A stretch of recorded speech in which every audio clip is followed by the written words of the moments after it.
Muy bien, ilustres maestros, perdón por repetir las cosas, pero una vez que les había comentado, Heidegger llegó a decir que repetir las cosas es volverla a pensar muchas veces. Entonces, deduzco que estamos pensando muchas veces los conceptos.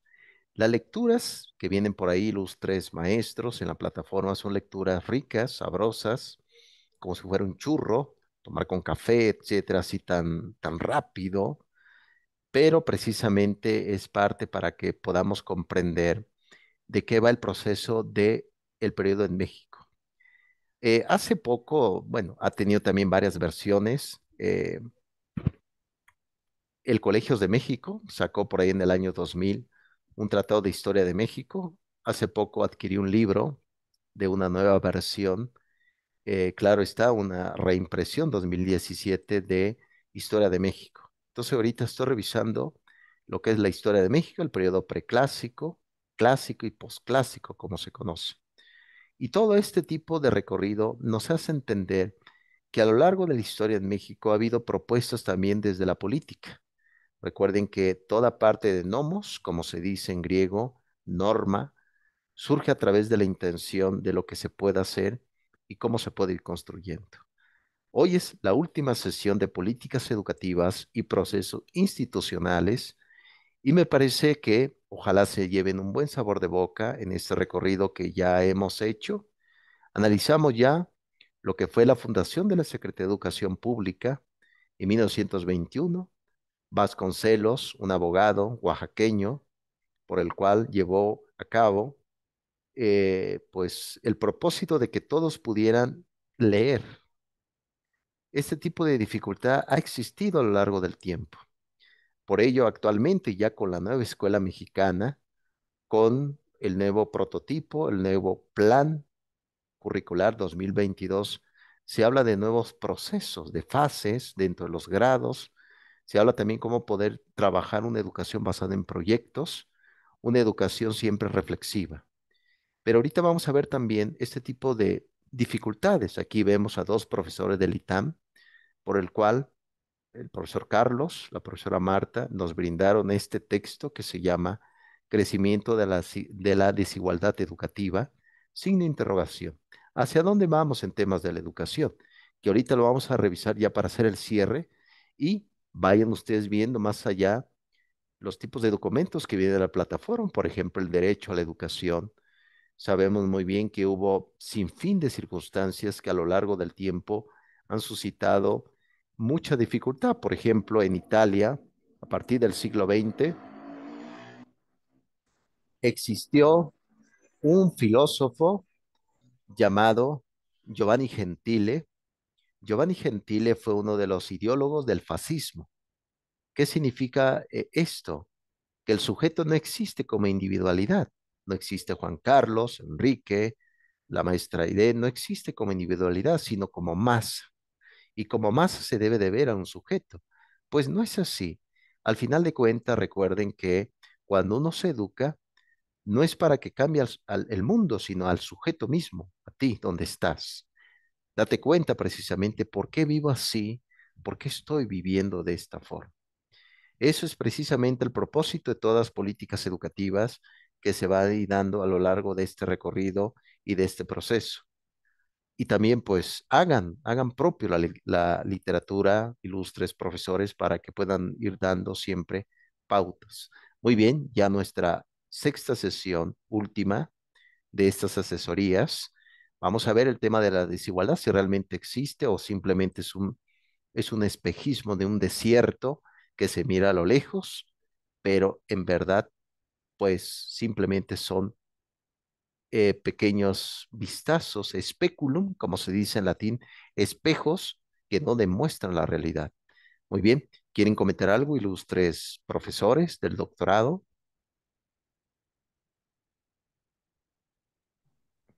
De momento no, todo bien, doctor, gracias. Ok, muy bien, ilustres maestros.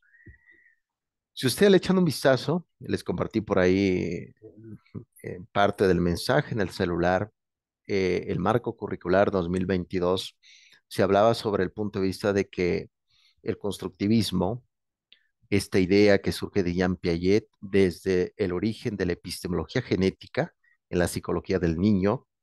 Piaget mencionaba que existía ciertas herencias genéticas para comprender, y desde ahí viene precisamente el tema de las competencias, qué habilidades tengo para ofrecer y para poder vivir. En este marco curricular se habla como un punto de vista como de enemigos. Las competencias educativas es un tema como del neoliberalismo, etcétera, etcétera, ¿no?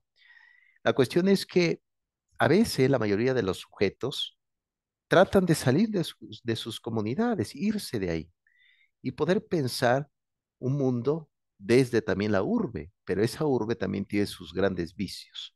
Muy bien, vamos a ver en la primera tesis que dice estos autores, estos docentes, precisamente, recuerden que las respuestas que dábamos el día de ayer, la respuesta que dábamos hace una semana, ya no funciona para este tiempo.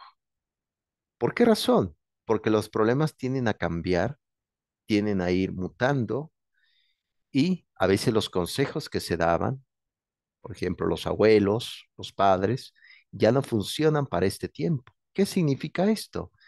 Que en el momento que nacemos se presentó un mundo con dificultades, pero también con oportunidades. Y en el momento que vamos envejeciendo, el mundo ya no es el mismo. Por ello, abordar siempre el mundo laboral es un punto también de ubicación por el cual nos podemos dar cuenta qué tipo de capacidades intelectuales tenemos y cómo podemos ir abordando. Por eso, todo planteamiento de políticas educativas en cualquier sexenio, en este sexenio que ya está llegando a su ocaso, debe de no perder de vista hacia dónde pretende que los ciudadanos vayan, hacia dónde se pretende ir. Es claro que en un año, un sexenio, no se puede quitar de la pobreza.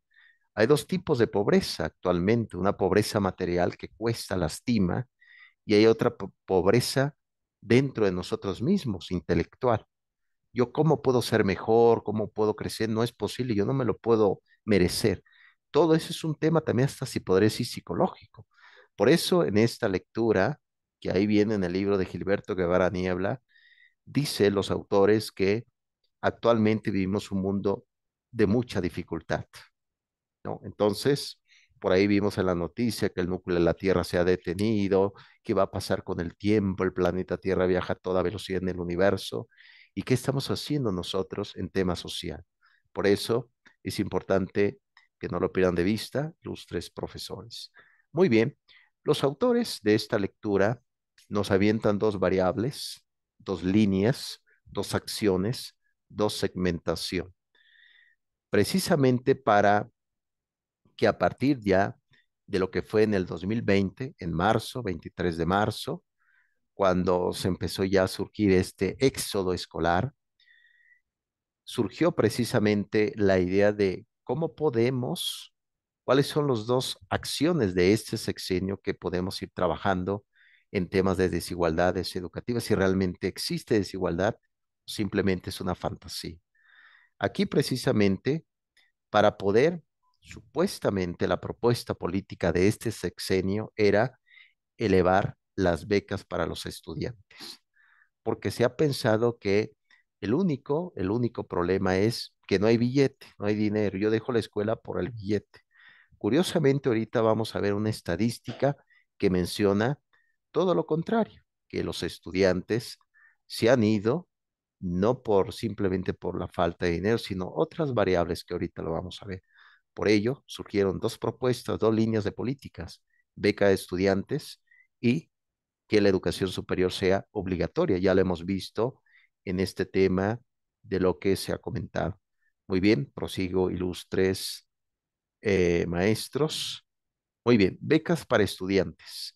Aquí precisamente el INEGI, a partir ya del 2021, nos arrojó tanto educación pública y educación privada a partir de los 3 años a los 29, que 1,8 millones de estudiantes totalmente han abandonado el sistema educativo. Vemos que el abandono puede ser que regresa o no regresa. pero por ejemplo, en el caso de la deserción escolar, va provocando, curiosamente, sin fin de dificultades. Entonces es importante que no lo pierdan de vista, ilustres maestros.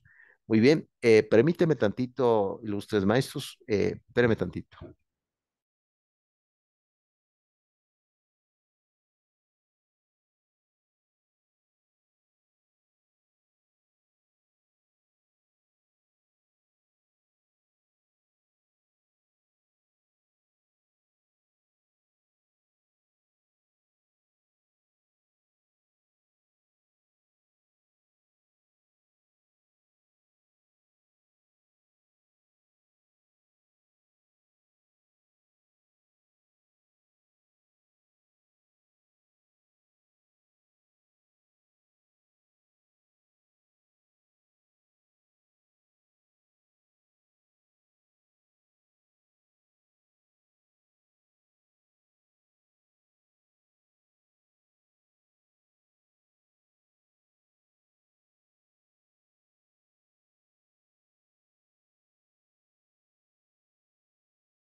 Bien, ilustre maestros, ¿alguna pregunta hasta este momento?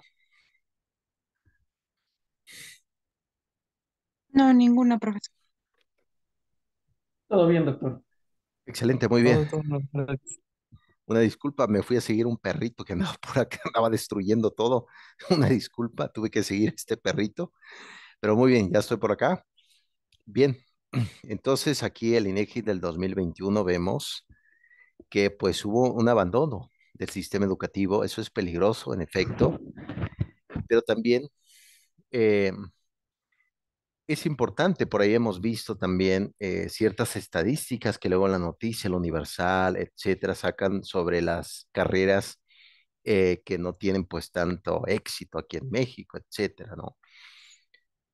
¿Qué significa esto? Que la educación está perdiendo terreno ahora en este siglo XXI, en este momento. ¿Por qué razón? Porque a veces la misma educación, si lo vemos del punto de vista de medios, pues no cubre muchas veces eh, el punto de vista económico, ¿no? Hay docentes que se dedican a hacer otra cosa que dar clases solamente. Por lo tanto, si lo vemos de ese punto, pues no conviene, pero el fin, que es la formación de los estudiantes, ayuda muchísimo. Entonces, es un tema también complicado, un tema dialéctico de contraposiciones, etcétera, pero eso también puede ayudar. Quédense con eso, ilustres, que a partir del 2021, 1.8 millones. Ahora, en el 2023, ¿qué estará pasando? Sin duda son preguntas sustanciales, pero también peligrosas. Muy bien. Y claro está, como pueden ver aquí, vemos que precisamente estos estudiantes que se fueron de la escuela, vemos aquí que la encuesta de la medición del impacto COVID, este tipo de segmento pertenece al INEGI, y esto nos muestra precisamente, como pueden ver ahorita en mi presentación, vemos que una de las razones principales, la razón que tiene un porcentaje alto, es que los estudiantes perdió contacto con pues, su docente. Y eso precisamente era la dificultad, porque muchas veces el docente no estuvo ahí para poder apoyarlo en esa época de pandemia, etcétera. Y, pero fíjense, si se dan cuenta, todo el financiamiento en pensar que esos estudiantes o el alumno no deje la escuela, no solamente es por factor económico. Vean, hay una variable mayor que el factor económico. El docente no está, etcétera, ¿no? Y también el tema pedagógico, las dudas metódicas, ¿no? Es decir, el alumno no entrega tareas, no puede, etcétera, etcétera, ¿no? Entonces, también vemos otro tipo de variables. Esto es importante que no lo pierdan de vista, porque esto es dato duro, es matemática, por el cual podemos entender, bueno, no fue la razón principal, sino fue porque el docente no estuvo presente ahí, ¿no? Entonces, recuerden que ya lo hemos platicado anteriormente, que el docente en la época de pandemia que tuvo que dar clases en línea, se le cargó más la chamba, se le cargó más la chamba. ¿Por qué? Tenía que atender muchas veces aspectos administrativos presenciales, pero también trabajar en línea. Por ejemplo, yo, un servidor, llega un momento que yo tengo que calificar hasta 200 tareas. Imagínense nada más de alumnos, tengo alumnos de Belice, tengo luego alumnos de Nueva York, etcétera, de diferentes partes, se podría decir a nivel Latinoamérica, etcétera. Imagínense nada más de 200 tareas y luego te dicen, no, tienes que calificar en 3 días, a más tardar en dos. La presión es difícil. Por eso no pierdan de vista este tipo de estadística, ilustres maestros. ¿Quieren comentar algo? Adelante, maestro Enrique, adelante. Sí, aquí sí quisiera hacer una observación. Usted sabe Sí, que sí, yo no estoy a favor de precisamente de estar regalando el dinero a las becas, ¿no? O sea, definitivamente así no. Creo que no es la manera de solucionar el problema. Sin embargo, si revisamos bien estas cifras que nos estaba señalando ahorita, yo las había checado también ahora en la lectura. Y si vemos, hay muchas que sí van de la mano precisamente con la falta de dinero. Por ejemplo, se señala que en segundo lugar, que alguien de la vivienda se quedó sin trabajo o se redujeron los ingresos. Ese va de la mano precisamente por la falta de dinero.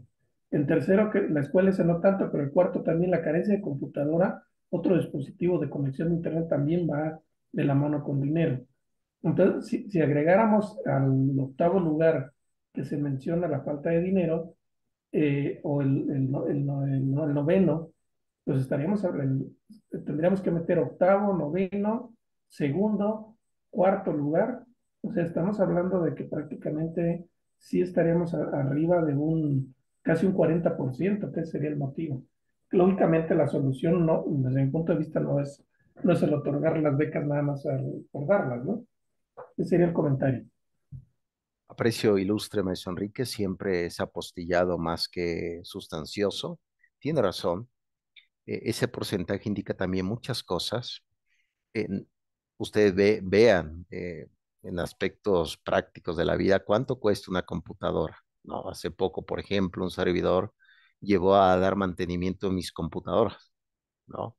Y me cobraron pues un billete, ¿no? En limpiar la software, ya está, la otra computadora ya no le entra el Windows 11, se quedó con Windows 10, tiene por ahí procesadores lentos, sin fin de variables, suena como si fuera Aladino, ¿no? Pero eso acontece precisamente y eso también va ocasionando también pues ciertos como un mundo utópico. Y eso es precisamente aquí, si pueden ver, no entra la estadística de la violencia en México con el tema del crimen organizado, que está durísimo. Son otras variables también fuertísimos en este tema, ¿no? Entonces, peligroso este tema sobre el abandono escolar, pero es lo que está pasando. Entonces, la propuesta de este sexenio fue esos dos segmentos de política educativa, ¿no? Por un lado, bueno, hagamos obligatoria la educación superior, pero también demos becas. Ahorita vamos a ver los tipos de becas. Excelente apostillado, ilustre maestro. Muy bien, prosigo. Aquí, como pueden observar, ilustres maestros, vemos los diferentes becas que actualmente se está ofertando. Claro, también vemos, claro, a partir del 2019, el programa Prospera pues llegó a su fin. Yo me acuerdo inclusive de la época del propio, bueno, venía desde Ernesto Cedillo, Oportunidades, luego Prospera, etcétera. Desapareció en el 2019, ya no está. Al menos había un mecanismo por el cual se le daba el dinero a las familias y la familia tenía que haber un reporte de que en efecto el joven está estudiando. Aquí lo que comentan los autores es que no hay como tal un mecanismo claro para saber si ese dinero que se le está dando, que no es mucho dinero, es poquito, se está ocupando realmente para que eh, el joven siga estudiando. ¿Cuál es el requisito? Por ejemplo, jóvenes escribiendo el futuro, que es a nivel superior. Y el programa de becas Elisa Acuña también es a nivel superior. ¿Cuál es el requisito? Me voy a escribir a una universidad para el bienestar y con eso ya puedo pedir mi beca. Pero ¿qué tal si ya nada más voy, me escribo y ya jalo el dinero, ¿no? ¿Cómo realmente pueden darle ese seguimiento? Como pueden ver, este panorama es precisamente lo que acabamos de ver anteriormente. La estadística es para poder traer a los jóvenes al ámbito educativo, ¿no?